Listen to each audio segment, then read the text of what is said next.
At 3:17 a.m., my wife's iPhone buzzes on the nightstand, and in our house that hour usually means heart attacks, wrecks, bad news. I answer on instinct. A man whispers, close like he's leaning over her. "You left your red lace underwear here." My chest goes hollow. He keeps talking, about this afternoon, about loving her, never realizing I'm the one on the line. I don't breathe. 22 years of marriage hang between two words I haven't said yet. "Hello, Uncle." Because I know that voice. He's family. The fixer.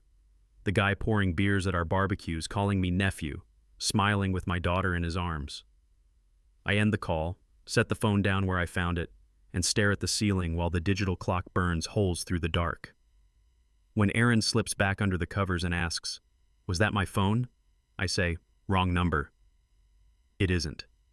And by sunrise, neither of our lives will be either. Instinct made me answer, but habit made me listen. I didn't say my name. I just breathed and let the voice pour through the speaker like cold water down my back.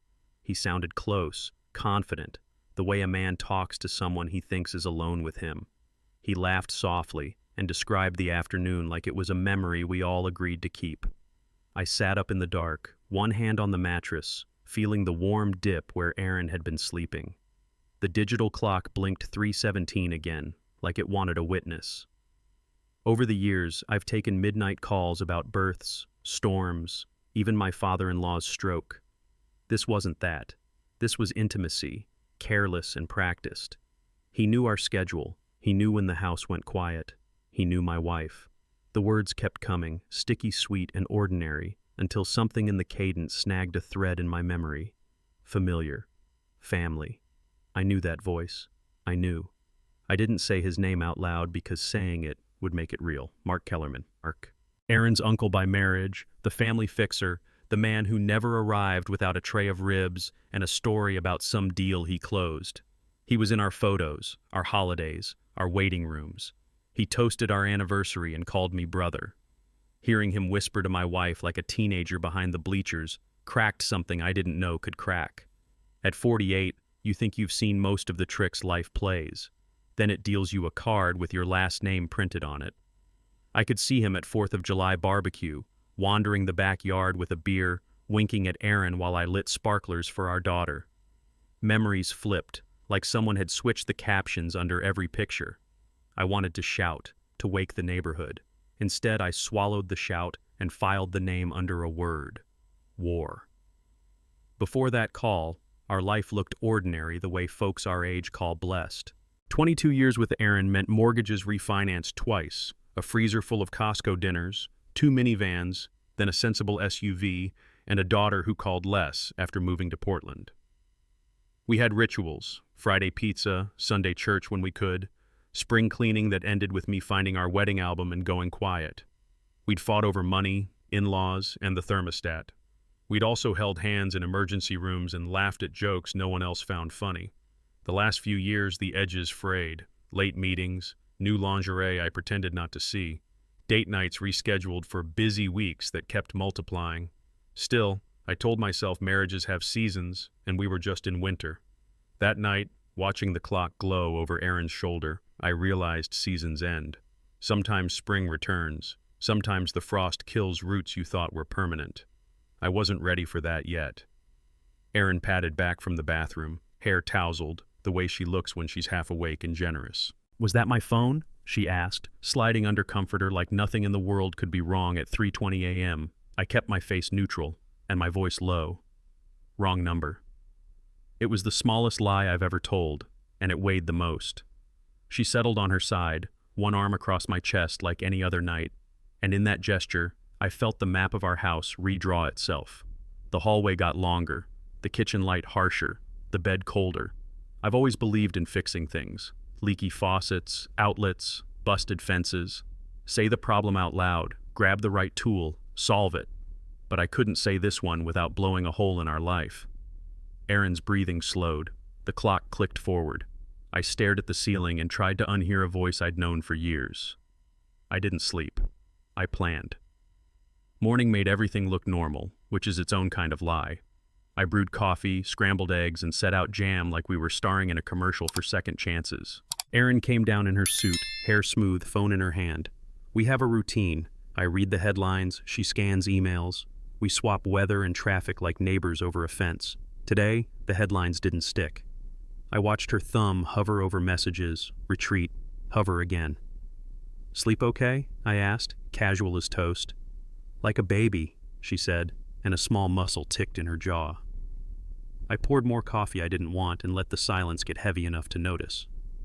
At this age, you learn to hear what isn't said. The space after no, the breath before yes. I smiled. "Did Mark call you yesterday? Something about moving furniture?" The mug slipped, clattered, steadied. She shook her head. "No." The room agreed. My gut didn't either. She tried to float past. "Mark? I haven't talked to him in weeks," she said, eyes at the sink like there was something urgent in the drain. I rinsed my plate and watched her hands. Erin has surgeon-steady hands. She can thread a needle in traffic. This morning the spoon tapped the bowl twice before it found the cereal. Her phone buzzed on the counter. She didn't pick it up. The second buzz came faster, then stopped, like whoever was on the other end had remembered the hour we usually leave for work. I topped off her coffee. "You sure you're okay?" She nodded too quickly. Big presentation. That used to mean she'd ask my opinion on a slide. Today, it meant she took her mug to the far end of the island and stood with her back to me. We've been married long enough for me to recognize the shape of a lie. This one had Mark's shoulders now. After she left for work, I called the only person I trust to tell me the truth without polishing it. Ray Danner. 62, retired cop, 2 ex-wives, a face like old leather, and a habit of pouring his coffee like it was evidence. We meet once a month at the same park table to complain about taxes and knees. Today, I asked for sooner. He showed up with gas station cups and that look that says bad news has a smell. I told him about the call, about the voice, about Mark. Ray didn't interrupt. He watched the ducks like he was interrogating them. When I finished, he grunted. "You want marriage advice or a plan?" "I want the truth." He nodded. "Then start with facts. Feelings lie. Paper doesn't. Don't confront her yet. Don't confront him either. You need pattern, dates, places, and you need a line you won't cross." I stared at my reflection in his sunglasses. "Then what?" Ray set his cup down like a judge setting a gavel. "2 roads," he said. "One is hard and boring.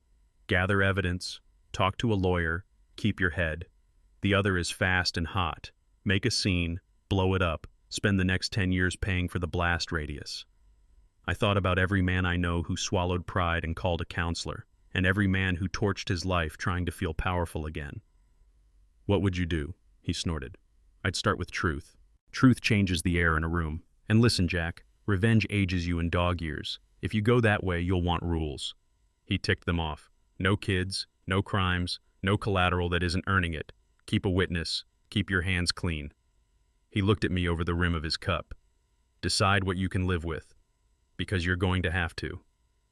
The ducks went quiet, like they knew. I walked back to my truck with Ray's rules rattling like tools in a box. The easy thing would be to swallow this, call a therapist, let time sand the edges off humiliation. I've done the easy thing my whole life, smoothed meetings, apologized first, fixed what I didn't break. Standing at 50, I can tell you easy doesn't always mean right. Sometimes it means cowardly with good manners. I sat behind the wheel and stared at my hands on the grip I've replaced twice.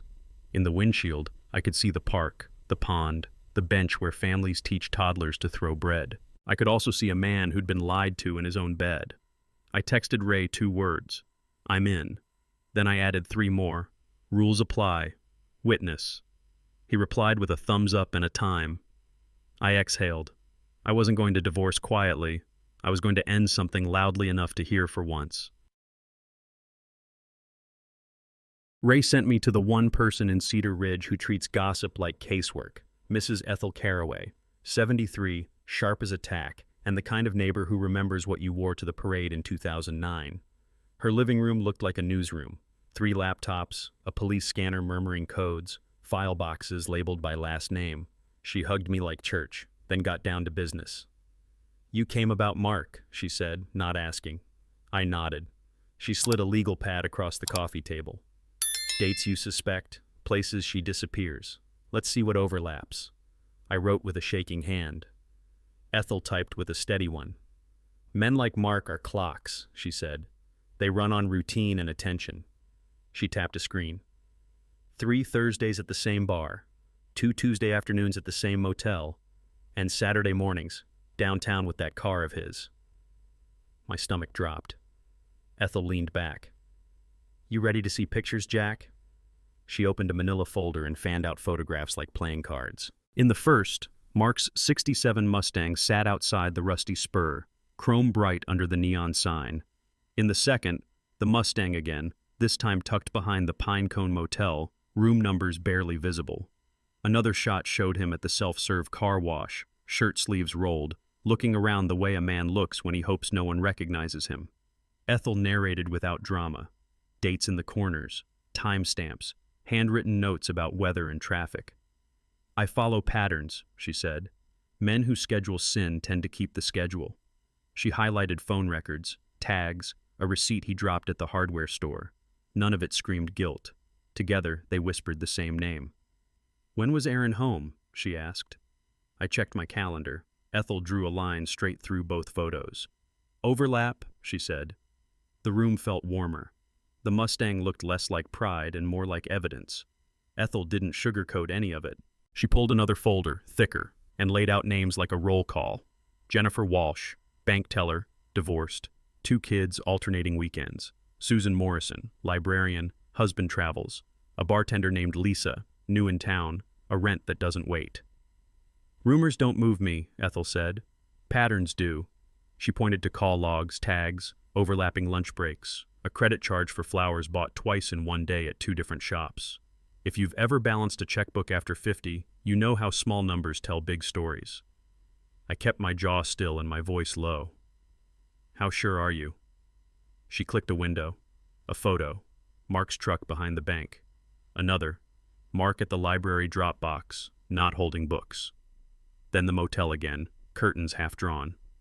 "Sure enough to put ink on it," she said. My world tilted, not because Aaron was special, but because she wasn't. I felt humiliation harden into something usable. It should have made me angrier that he collected women like hobbies. Instead, the first feeling was a hollow relief. If Aaron wasn't unique, then maybe I wasn't uniquely stupid. Ethel watched my face the way nurses watch a monitor. "Breathe," she said. I did. I thought about 22 Christmases, the recipes we ruined, houses we almost bought, fights we called draws. I thought about how quickly 2 people can slide from teammates to roommates.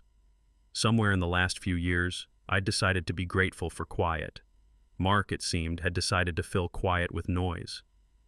"Don't blame yourself," Ethel said, printing a summary. "Blame choices." There's a comfort people our age reach for. The idea that if we keep our heads down and do things right, life will meet us halfway. Sometimes life meets someone else in a motel room.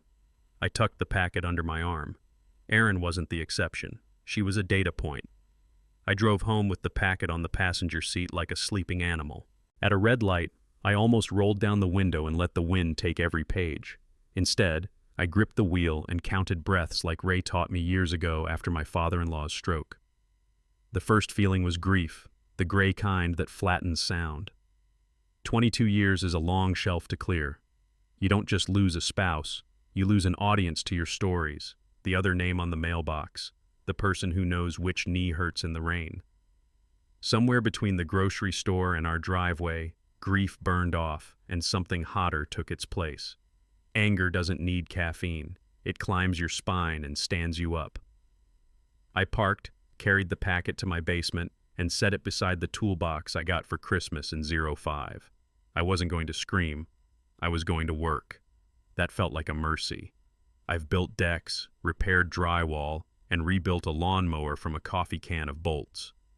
Planning gives my hands somewhere to go when my mind won't settle. I cleared the workbench, opened a notebook, and wrote 3 columns: reputation, business, family. If you grew up on shop classes and Sunday sermons, you learn the value of order. Column 1 got names and places people talk: bar, church lot, car show, Facebook groups that function like town squares. Column 2 got contracts, renewal dates, vendors.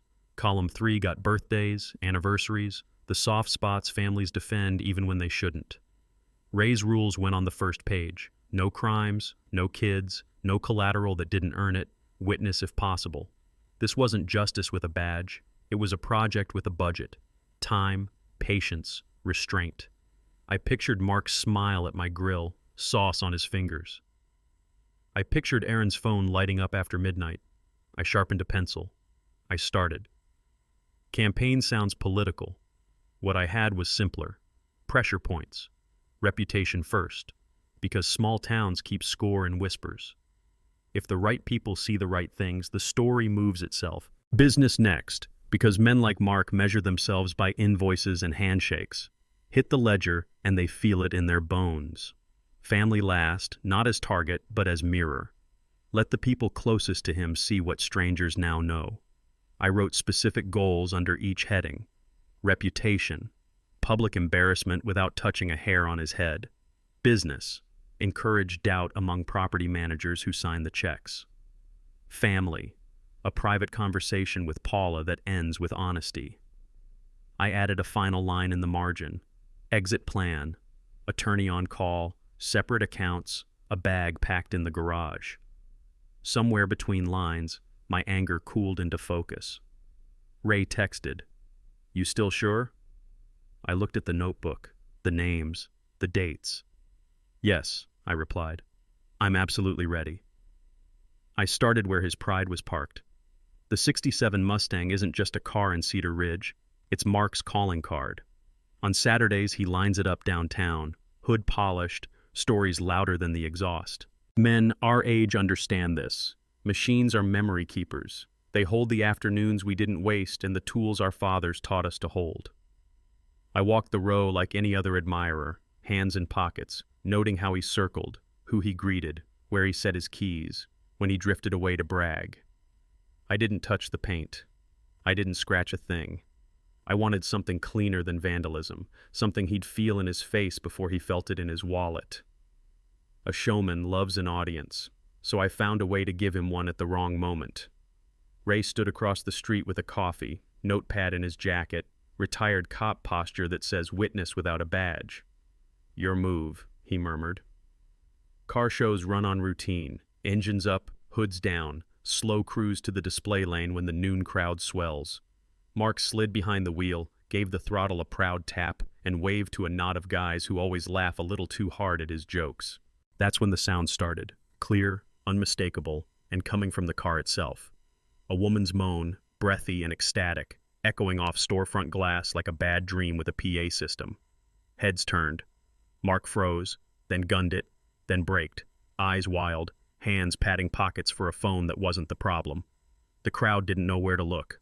Some laughed, some stepped back, some pretended they didn't hear what they heard. I watched from across the street, coffee cooling in my hand, face blank. It took him minutes to kill the noise, longer to arrange his expression. By then, the story had left the block, sprinting into town with its shoes untied. Word moves faster than traffic in Cedar Ridge. By the time Mark found the source and smothered the embarrassment, screenshots and captions were looping through neighborhood chats and church groups. People our age don't need TikTok to pass a story. We have many cousins. I saw Mrs. Caraway across the street, notepad out, mouth a small O that meant headline. Ray didn't smile. He just checked the time and said, "Noted." Mark left the car, crooked in the lane, and popped the hood again like the engine had sinned. A kid pointed. An old-timer shook his head. Pride is a delicate machine, and once it knocks, it rarely runs the same. I finished my coffee and walked away with my hands in my pockets, heartbeat steady for the first time in a week. The goal was never damage to metal. It was a dent in reputation, the kind you can't buff out. And today, the town held the buffer. Mark called that evening, breath short like he'd jogged to the phone. He skipped hello. "I know it was you."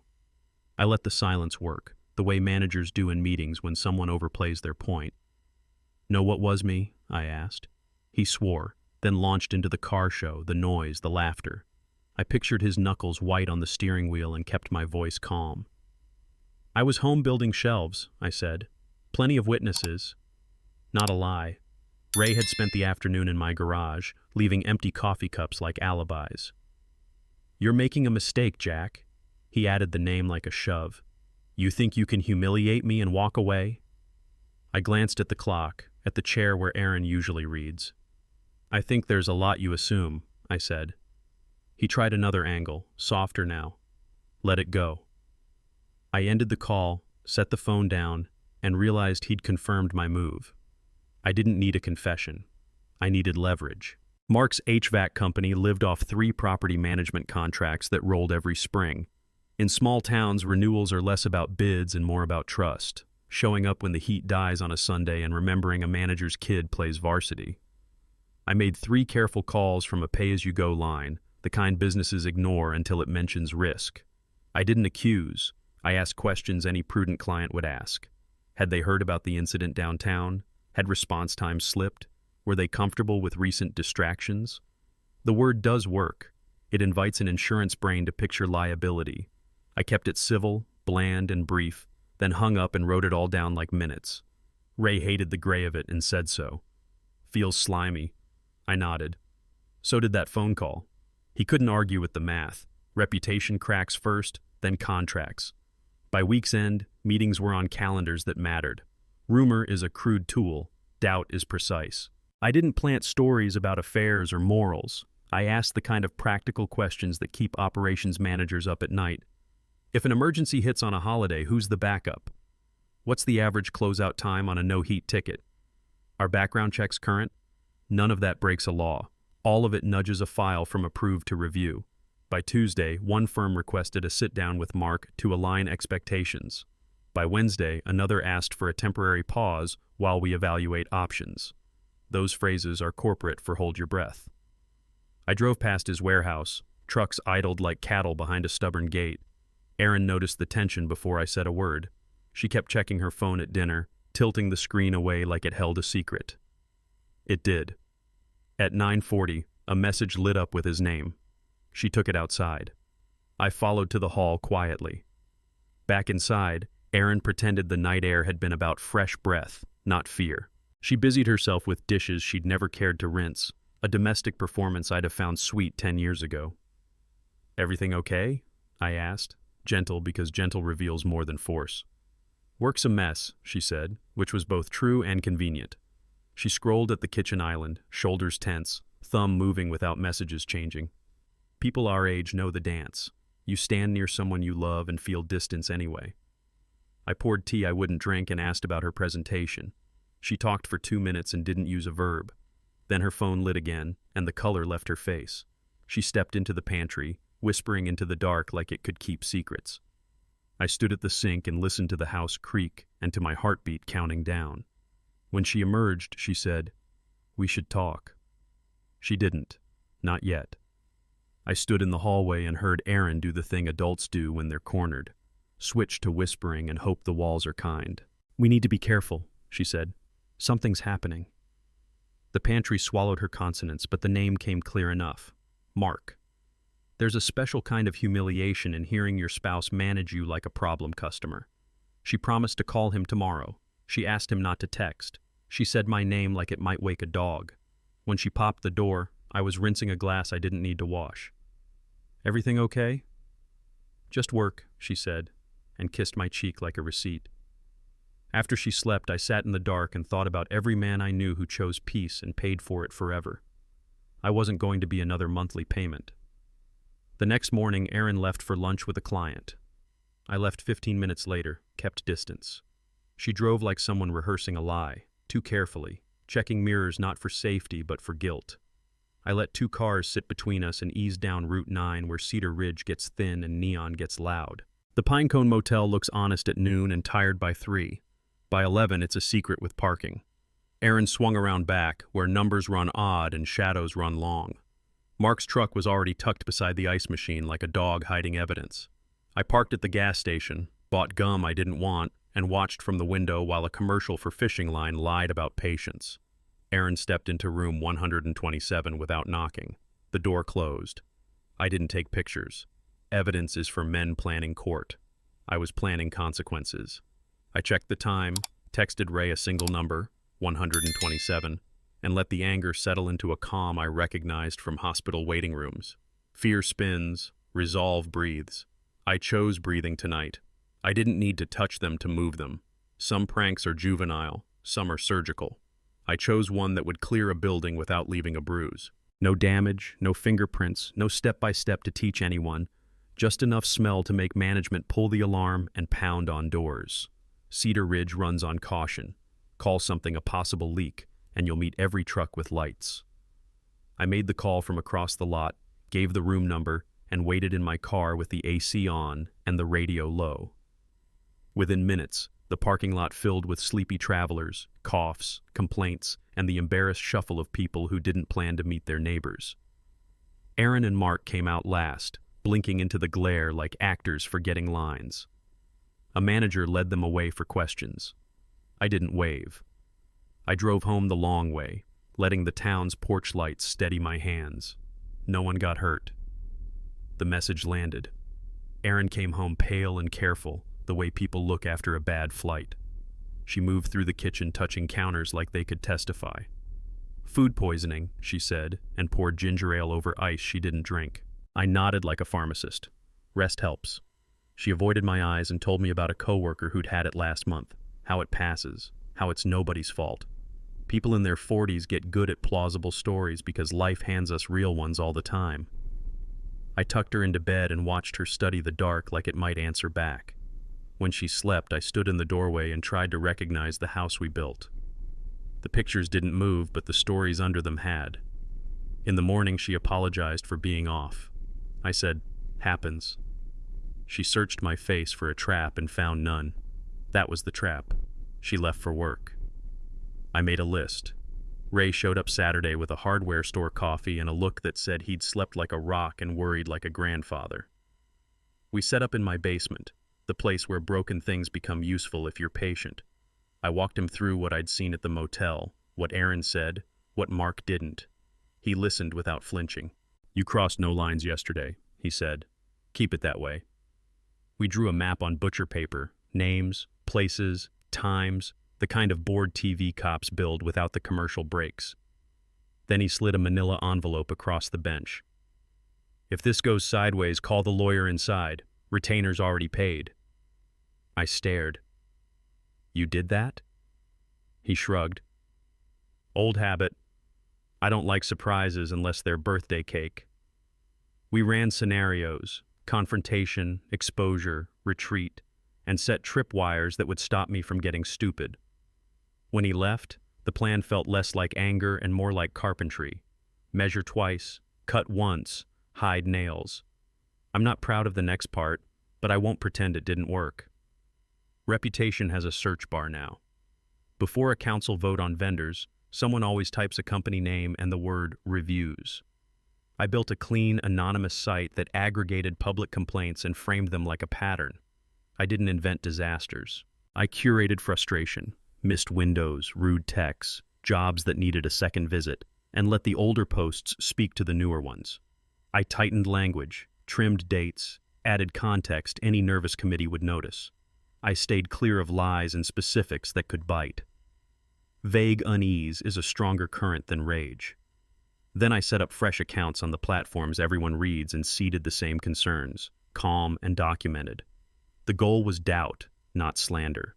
Within days, property managers started forwarding links like caution tape. Ray frowned, but he didn't stop me. "This is your line," he said. I nodded. "And my consequence." Family barbecues used to smell like hickory and truce. This one smelled like rain and nerves.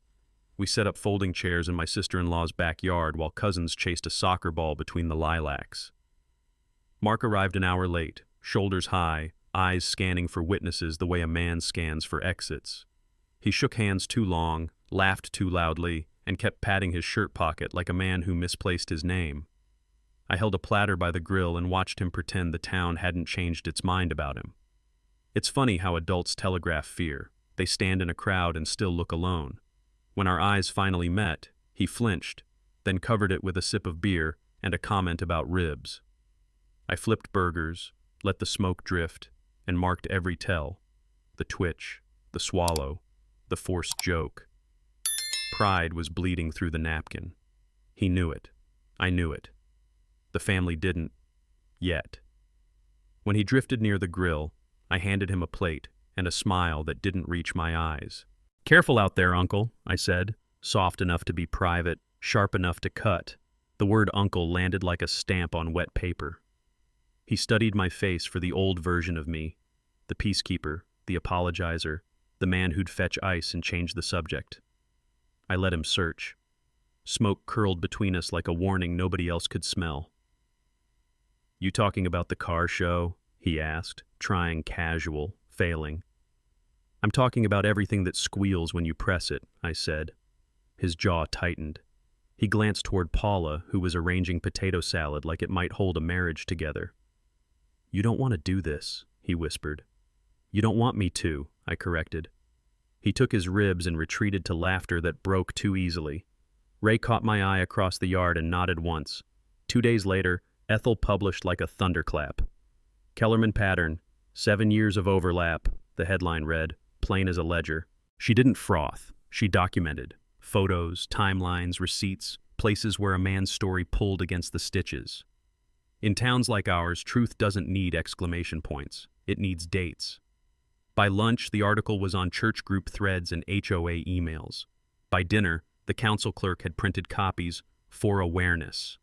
I watched the shares climb the way you watch a storm come over the ridge, inevitable, electric, weirdly beautiful.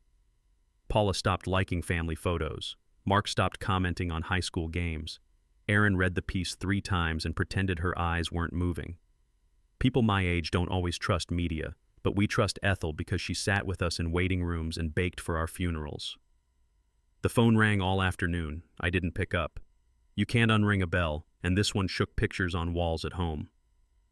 That evening, a text came from an unknown number that wasn't unknown at all. "We need to talk. The Rusty Spur. 9. Come alone." The phrasing sounded like him. Short, bossy, allergic to please. I told Ray, who said, "Public place, bright lights, sit with your back to a wall." At our age, you learn to stage manage trouble. I arrived early, chose the same corner table we use for football and quiet conversations.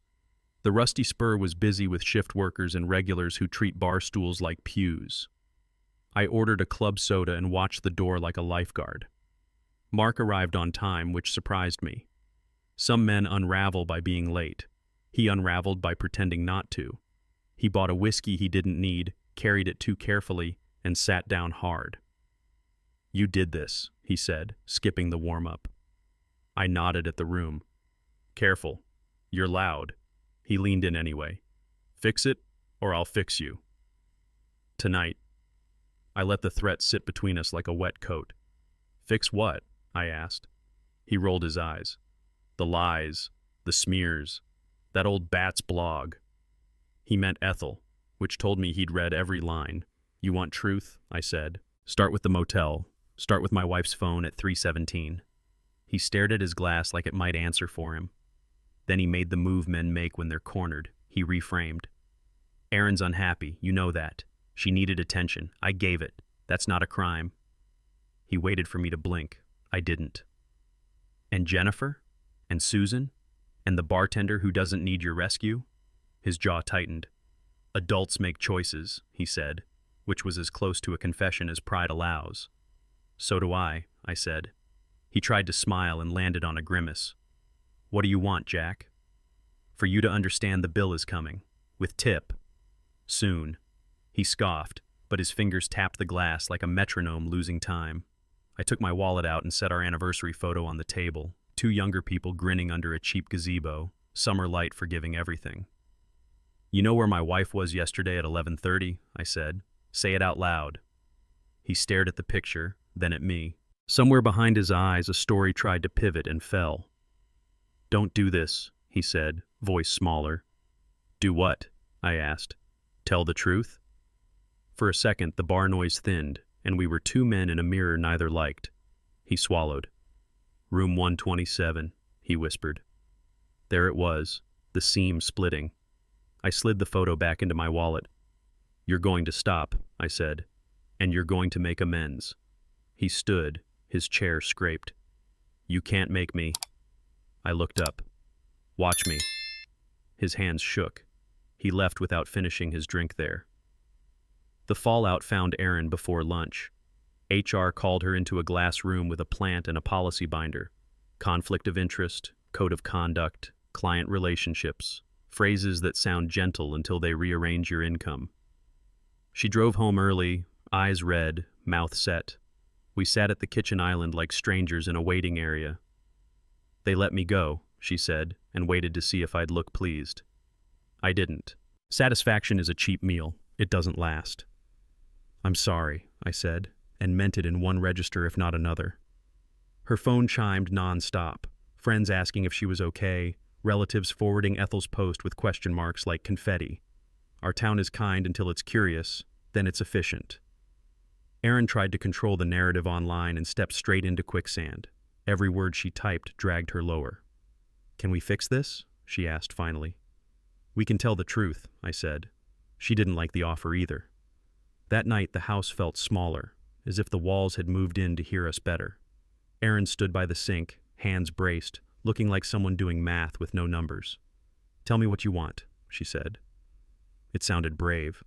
Mostly it sounded late. I dried a plate to have something to hold. "I want the truth," I said. "I want you to stop lying to me and to yourself." She exhaled, and then the excuses came out in neat rows. Stress, loneliness, feeling invisible, nothing meant, nothing planned. I let her finish because interrupting would only give her one more thing to forgive herself for. When she ran out of road, I set the plate down. "I don't love you anymore," I said, and felt the house tilt. Her face fell in stages, like a building you know is coming down, but still shocks you when it drops. Silence followed, heavy and respectful, like church, on a Monday. Samantha arrived the next morning, hair pulled back, eyes that had my mother's shape and my wife's doubt. She didn't hug me right away. We sat, like people do in hospital cafeterias, and wrapped our hands around mugs that weren't warm enough. "Mom says you're trying to ruin her," she started. I stared at the table grain until it steadied. "Mom made choices," I said. "I made mine after." She asked the questions adult children ask when their map gets torn. What happened first? What happens next? Is any of this fixable? I answered carefully, like tightening bolts on a wobbling chair. I didn't smear. I didn't spare. "Are you happy?" she asked finally. I told her the truth. "No, but I'm clear." She nodded. Then the tears came the way rain does after long heat, sudden, relieving, inconvenient. "I don't want to pick sides," she said. "You don't have to," I said. "Just pick yourself." She hugged me, fierce and brief. After she left, I stood in the doorway and listened to the house breathe. The quiet felt honest for the first time in months. People our age talk about closure like it's a door you get to shut. Most days it's a window you learn to open without breaking the frame. Erin texted once, "We should talk." I let it sit. Then I typed, "After we tell the truth." She didn't reply. I made coffee and called Ray. He asked if I was okay. "No," I said, "but I'm steady." He waited, then asked the question decent friends ask when they're afraid for your soul. "Do you regret any of this?" I looked at the notebook on the counter, the toolbox by the door, the photo on the fridge where we were young and thought vows were armor. "I regret the need," I said, "not the choices." The line clicked soft. Outside, the town kept moving. Inside, so did I. Paula showed up unannounced, hair unwashed, wedding ring spinning like a coin on her finger. We sat at the kitchen table where families usually sign birthday cards. She didn't cry. She just told the truth the way tired people do. She had known for years, she said, the late nights, the receipts, the perfume that wasn't hers. She had chosen silence because silence kept the mortgage paid and Thanksgiving civil. "I thought I was protecting our kids," she said. Really, I was protecting the lie. She looked around my kitchen like it might grade her confession. I poured coffee and let her sentences sit. People our age collect secrets like spare screws in a drawer. Someday they matter, but you never know when. I'm divorcing him, she said finally, and her voice steadied on the word like a hand on a railing. Before she left, she touched my arm. I'm sorry for what he took from you. I believed her. After Paula left, the house felt thoughtful, like an old dog resting its head on my knee. I walked the hallway and saw our family photos the way an appraiser sees a ceiling line, checking for sag. Weddings, baptisms, graduations, every frame had marks somewhere at the edge, smiling like a neighbor. Once you know a beam is rotten, every creak sounds different. I thought about all the times we excused his jokes, his wandering hands, his disappearing acts dressed up as emergencies. We called it personality because calling it pattern would have made us responsible. My parents taught me to fix what I can reach. This felt bigger, like discovering the porch posts were hollow. Aaron and I hadn't just stumbled. We'd been standing on a deck someone had been sawing from underneath. I wasn't angry in that moment. I was clear. The next choice would decide whether the whole structure fell on us or around us. I chose carefully. Retaliation arrived childish and loud. I woke to toilet paper looped through our maple, my mailbox caved, and a red slur sprayed across the garage like a teenager's dare. If you've ever had your property hit, you know the feeling. Outrage first, then a checklist. Photos, insurer, broom. I documented everything, then called Ray. He told me to file a report and say as little as possible. An hour later, Detective Lyle stood in my driveway, pen steady, eyes kind, voice neutral. Any idea who'd do this? He asked. I raised an eyebrow. He nodded like a man whose hunch has legs. By noon, Mark had posted that I'd been stalking him, sabotaging his livelihood, and harassing his family. He tagged people who remember fights like sports scores. I didn't respond. Online fights are quicksand for the middle-aged. You lose your shoes and your dignity. Instead, I sent Lyle screenshots and went back to sweeping. You fight messy with tidy. Work. Lyle called that afternoon to follow up, voice doing that careful dance between neighborly and official. He asked where I'd been during the car show, during the motel evacuation, during a list of small disasters now orbiting Mark's name. I gave him times, places, witnesses. Ray, the barista who hates decaf, the cashier at the hardware store who always comments on weather like he's paid by the cloud. Lyle wrote, asked again, wrote some more. I'm not here to trip you, he said. I'm here to keep you from tripping yourself. I appreciated that, the way men our age appreciate honest mechanics.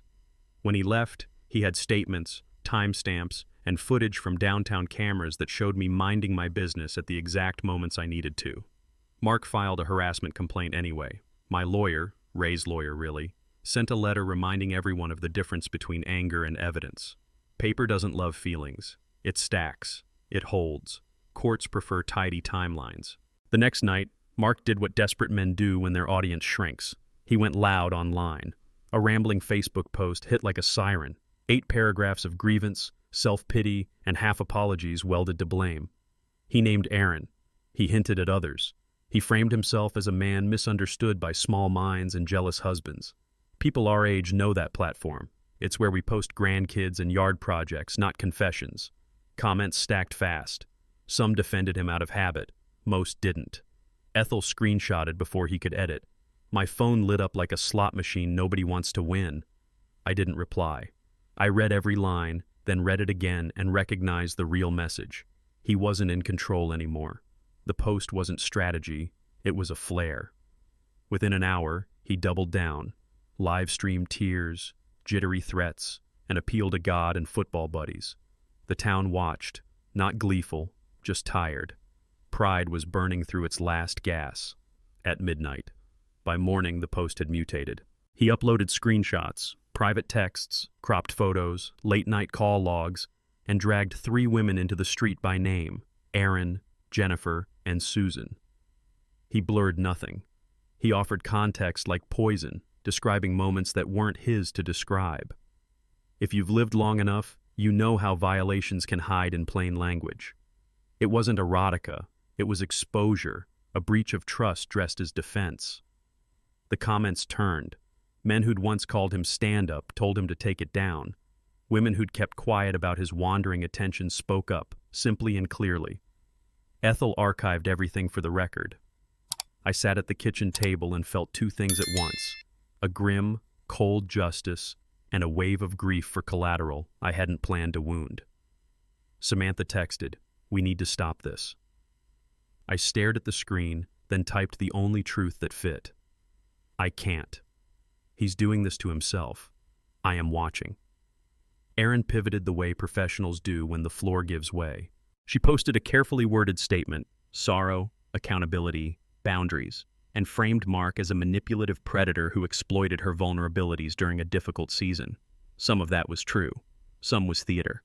She copied HR language like it could hand her a life raft. Friends chimed in with hearts and prayers. Strangers offered advice that sounded like courtroom echoes.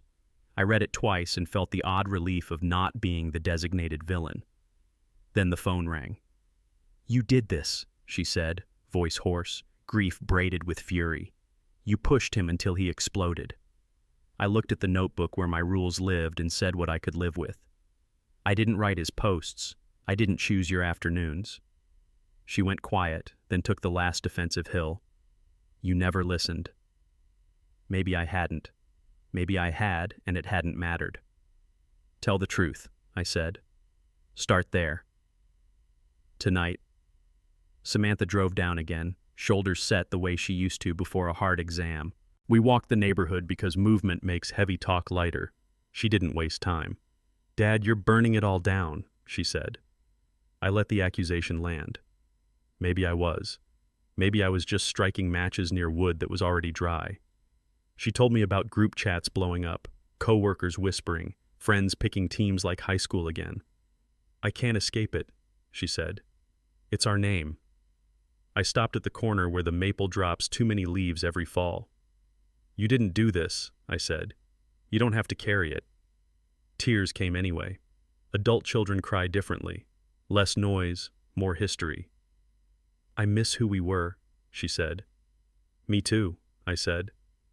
"But that version of us was built on a story that wasn't true." She stared at the street, then at me. "Promise me you won't become like him." I promised. After she left, I mowed the lawn because engines calm me in ways breathing exercises never have. Lines appeared where chaos had been, a small order against a bigger storm. I thought about blame, that old family heirloom we pass around until it fits everyone's hand. The truth hurt more and asked less. Nobody made Mark post his sins, and nobody made Erin pick up the phone at 11:30. We all pay for our choices. Some of us pay retail. When Ray called, he didn't ask how I felt. He asked what I needed. "Nothing," I said. "I'm not pounding the table. I'm holding it still." He grunted approval. Then he said the thing I wasn't brave enough to say online. They did this to themselves. I repeated it after we hung up, not as a victory lap, but as a guardrail. In a world hooked on outrage, clarity feels like rebellion. Tonight, I'll sleep without rehearsing speeches. For once. The ending wasn't cinematic. It was municipal.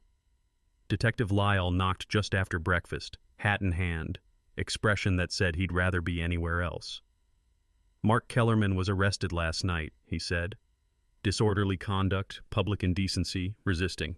The story came in pieces. A doorstep argument with Jennifer, shouting, thrown objects, neighbors calling, officers arriving, a bad decision to push a uniform. It wasn't a twist. It was gravity. By noon, the booking photo was circulating with a caption that might as well have read consequences.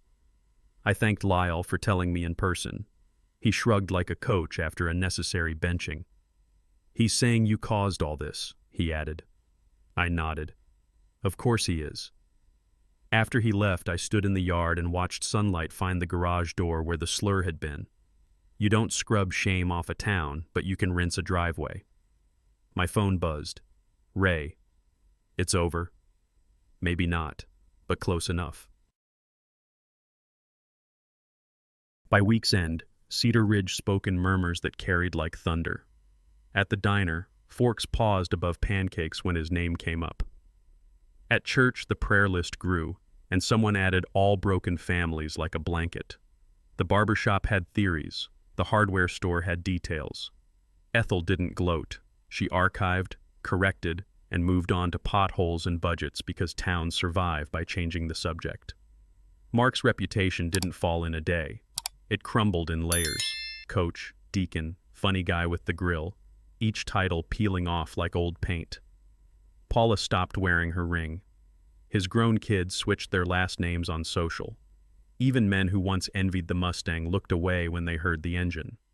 As for me, strangers started offering tight smiles and gentle nods, the way people do after funerals. I didn't ask for pity. I wanted room to breathe. The town gave me that, and a silence I could finally trust. At last. She came by in the late afternoon holding a grocery store bouquet like a hall pass. Susan looked smaller than her reputation, but her voice was steady, the way people sound after telling the truth too many times. We sat in the living room with the good lamp on and the TV off. She told me how Mark slid into her life during a rough patch, kids testing limits, a husband traveling, shifts at the library stretching long. He noticed, flattered, listened, then isolated, the way a salesman closes a deal by narrowing choices. When she tried to leave, he threatened to share messages. She called it a cage made of kindness. He made me feel special, she said, and then made me feel scared. I didn't ask for details. She'd already sacrificed enough privacy. Thank you, she added, setting the flowers on the table like an apology she didn't owe. You didn't save me, but you helped me save myself. Today. I walked her to the porch, and we stood a minute like neighbors deciding if rain would hold. She said the article had done what counseling couldn't. It broke the spell by naming the trick. Predators hate daylight, she said, half to herself. You didn't just embarrass him.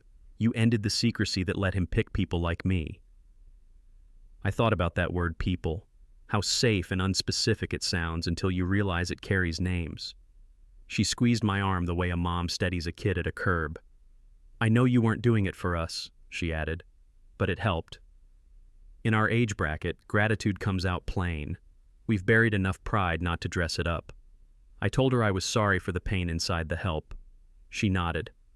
Sometimes mercy has sharp edges, she said. The porch light clicked on by timer. We laughed at that, at least, and the laugh felt like air. After she left, I sat at the kitchen table where bills and birthdays share a drawer and tried to tell the difference between vengeance and justice. I hadn't set out to be useful. I set out to hurt a man who hurt me. But the ripples kept finding shores I hadn't mapped. Jennifer wrote a short message. Thank you for the truth. A bartender dropped a folded note with my check. He did this to me too. None of that erased what I'd done or the way I'd done it. It did something else. It named Mark for what he was. Not a charming mess, but a practiced hunter choosing familiar ground. That's the problem with small towns and reputations. They turn patterns into personality. The older I get, the more I believe in naming things. I didn't feel heroic. I felt sober. The town would heal in circles. The families would scab, and I would have to live with it. Ray stopped by with a sack of drive-through biscuits and eyes that had seen too many scenes. He didn't sit right away. He walked the perimeter like a man checking a fence after wind. You've changed, he said finally, not accusing, just recording. I poured coffee and waited. Not worse, he added, just harder. At our age, men don't say tender things easily. We hand them over like tools.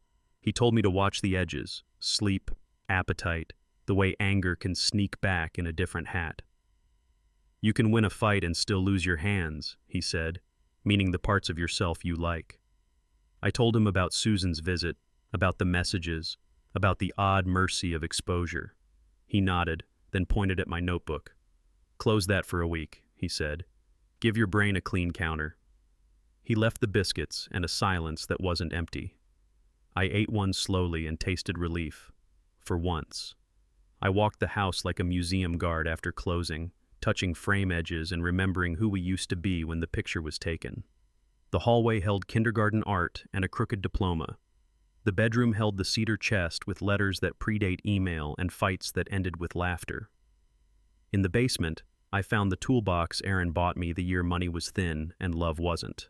I opened it and breathed in the smell every dad knows. Metal, oil, sawdust, a promise to fix things. 22 years is a lot of stuff and a lot of story. We keep both until they don't fit. I set aside what would go with her. The photo boxes, the holiday ornaments her mother made, the quilt that never warmed me. I set aside what would stay. The dented pan from chilly nights, our daughter's first bat, the porch swing screws. Grief sorted beside gratitude until the piles made sense. At last. That evening, my phone lit with Erin's name and a photo from a happier April. I answered because curiosity is a muscle that tires. Her voice was thin and careful, like someone walking on ice with a full glass. She wanted to talk, to meet, to explain one more time with better words. I sat at the kitchen table and traced a scratch in the wood we made moving a fridge. "I'm done explaining," I said, keeping the edge out of my tone. "I'm not angry right now. I'm finished." She asked about counseling, about trying for the sake of history, about the way we used to be good at road trips and forgiveness. People our age bargain with memories like coupons. I said no. I said we could handle logistics and lawyers, but not therapy. "I wish you well," I added, and surprised myself by meaning it. She cried quietly. When we hung up, the house stayed still. Finally, Samantha called late, the way adult children do when they want to give you the whole day first. We talked about work, weather, and the dog she fosters to keep the apartment from feeling like a waiting room. Then she cleared her throat. "Dad, I understand why you did it," she said, "but you're colder." I didn't argue. We earn our adjectives. "Maybe," I said. "Maybe that's what it takes to start over without shaking." She told me she was proud and sad at the same time, a complicated sentence that fits better at 30 than at 15. "Promise me you'll keep some softness," she added. "For me, for you." I told her I'd try, and meant it the way you mean starting a diet on Monday. We made a plan for a visit that included breakfast, a hike, and not talking about court. After we hung up, I sat in the quiet and wondered what warmth costs these days. I poured 2 fingers of bourbon and carried it to the living room where the TV watched me back. The house felt lighter and lonelier, a mix you come to know after 50 when kids move out and plans move on. I raised the glass to the quiet like a toast to a stubborn friend. I'd won, if winning means ending what needed ending. But the victory tasted like a hot pepper, bright going down, punishing later, a heat that proves the meal and then overstays. I thought about the first ring at 3:17, about the last call I didn't take, about the man I was in between. Revenge had done its math. It added justice and subtracted comfort. It left me standing, smaller and clearer. I finished the bourbon and set the glass where her coaster used to be. Tomorrow I'll start the paperwork in the next life. Tonight I let the burn remind me I'm still here, for now. Justice came dressed like revenge, and I wore it anyway. I took my pound of pride and left the scraps on the curb. The man who broke my house is broken. The marriage I slept in is over. And yet, standing in the quiet, I can admit what the noise tried to hide. In this kind of war, nobody wins. Cedar Ridge will remember the ring at 3:17 a.m., the barbecue smiles that curdled, the Mustang that moaned in public. I'll remember the moment I said I didn't love her anymore, and how true words can hurt like lies. Some wounds knit, some become weather, aching when a front moves through, reminding you of what used to live here. If there's a lesson, it's small and stubborn. You can finish a fight and still be unfinished. So tell me, neighbor to neighbor, man to man, if it were your phone, your bed, your life, would you forgive or would you burn it down? Revenge or let go? Comment 1 or 2.